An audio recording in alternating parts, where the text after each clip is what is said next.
ఒకానొక సమయంలో నారద మహర్షి స్త్రీ రూపాన్ని పొందినట్టుగా ఆయన సంతానమే ప్రభవ విభవ ప్రమోదూత అనే తెలుగు సంవత్సరాదులు అనే విషయం ఆధ్యాత్మిక గ్రంథాలలో కనిపిస్తూ ఉంటుంది.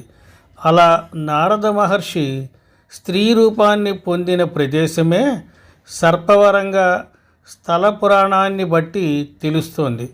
తూర్పుగోదావరి జిల్లా కాకినాడ మండలం పరిధిలో ఈ క్షేత్రం దర్శనమిస్తుంది.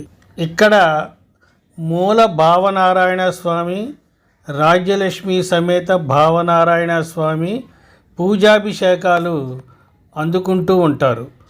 పూర్వం నారదుడు విష్ణుమాయను తాను తప్ప ఎవరూ తెలుసుకోలేరు అనే అహంభావానికి లోనవుతాడు.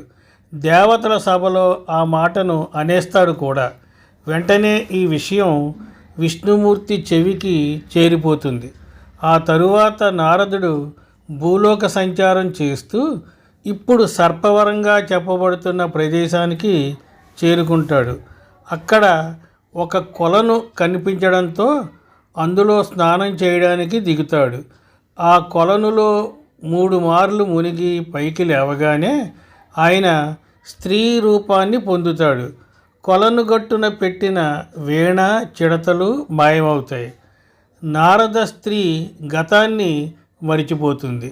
తాను ఎవరు, ఎక్కడి నుంచి వచ్చింది ఆమెకి గుర్తుండదు. అప్పుడు పీఠికాపురం, ఇప్పుడు పిఠాపురం. ఈ పిఠాపురాన్ని ఏలుతున్న నికుంఠ మహారాజు గుర్రంపై ఎదురవుతాడు. నారద స్త్రీ ఒంటరిగా సంచరించడం చూసి వివరాలు తెలుసుకోవడానికి ప్రయత్నించగా ప్రయోజనం లేకుండా పోతుంది. ఆమెకి వెనక ముందు ఎవరూ లేరని గ్రహించిన ఆ రాజు ఆమెను వివాహం చేసుకుంటాడు. వాళ్ళకి 60 మంది సంతానం కలుగుతారు. ఆ తరువాత కొంతకాలానికి నికుంఠ మహారాజుతో పాటు ఆ సంతానం అంతా కూడా శత్రురాజుల చేతిలో ప్రాణాలు కోల్పోతారు. నారద స్త్రీ భర్త పిల్లల శవాల మధ్యలో ఒక చెట్టు కింద కూర్చుని రోదిస్తూ ఉంటుంది. అలా కన్నీరు ఇంకిపోయిన తరువాత ఆమెకి ఆకలి అవుతుంది. ఆ చెట్టుకి ఒకటే పండు ఉండటం చూసి దానిని అందుకోవడానికి విఫల ప్రయత్నం చేస్తూ ఉంటుంది.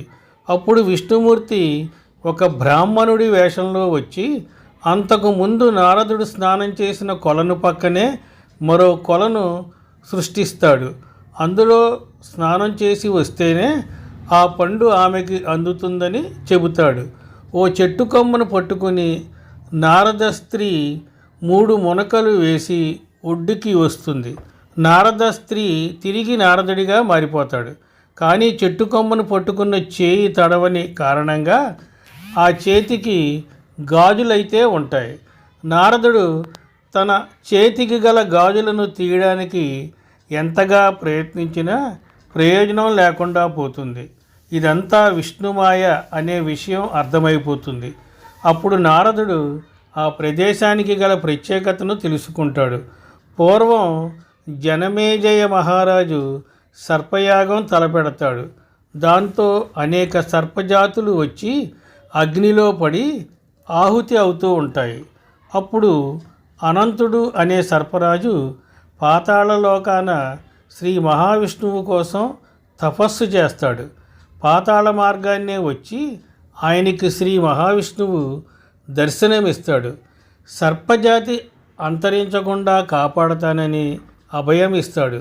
భూలోకంలో నాగులు పూజలు అందుకునేలా చేస్తానని వరాన్ని ఇస్తాడు. సర్పజాతి వరాన్ని అందుకున్న ప్రదేశం కావడం వలన సర్పవరం అనే పేరు వచ్చింది. అనంతుడి అభ్యర్థన మేరకు అక్కడే స్వామివారు గరుడ వాహనధారి అయి ఆవిర్భవిస్తాడు. అప్పటి నుంచి పాతాళ భావనారాయణ స్వామిగా పూజాభిషేకాలు అందుకుంటున్నాడు. అక్కడ కూర్చుని సుదీర్ఘమైన తపస్సు చేసిన నారద మహర్షి స్త్రీ రూపం నుంచి తనకి పూర్తిగా విముక్తి కలిగేలా చేసుకుంటాడు. తనకి స్త్రీ రూపం నుంచి విముక్తిని కలిగించిన కారణంగా ఆ పక్కనే రాజ్యలక్ష్మి సమేత భావనారాయణ స్వామిని ప్రతిష్ఠ చేస్తాడు. ఇలా ఇక్కడి ఆలయంలో పాతాళ భావనారాయణుడు, రాజ్యలక్ష్మి సమేత భావనారాయణుడు భక్తులకు దర్శనం ఇస్తూ ఉంటారు. సువిశాలమైన ప్రదేశంలో పొడవైన ప్రాకారాలతో విశాలమైన మంటపాలతో నిర్మించబడిన ఈ ఆలయం కళ్ళను కట్టిపడేస్తుంది. ఎంతోమంది రాజుల ఏలుబడిలో వైభవాన్ని చూసింది. పిఠాపురం రాజావారు ఈ ఆలయానికి ప్రధానమైన గోపురాన్ని నిర్మించారు.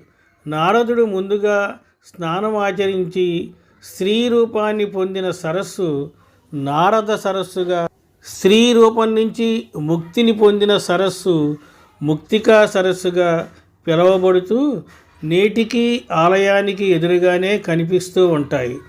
ఇటు చారిత్రక ఘనత, అటు ఆధ్యాత్మిక వైభవం కలిగిన ఈ క్షేత్రం దర్శనం చేతనే ధన్యులను చేస్తుంది.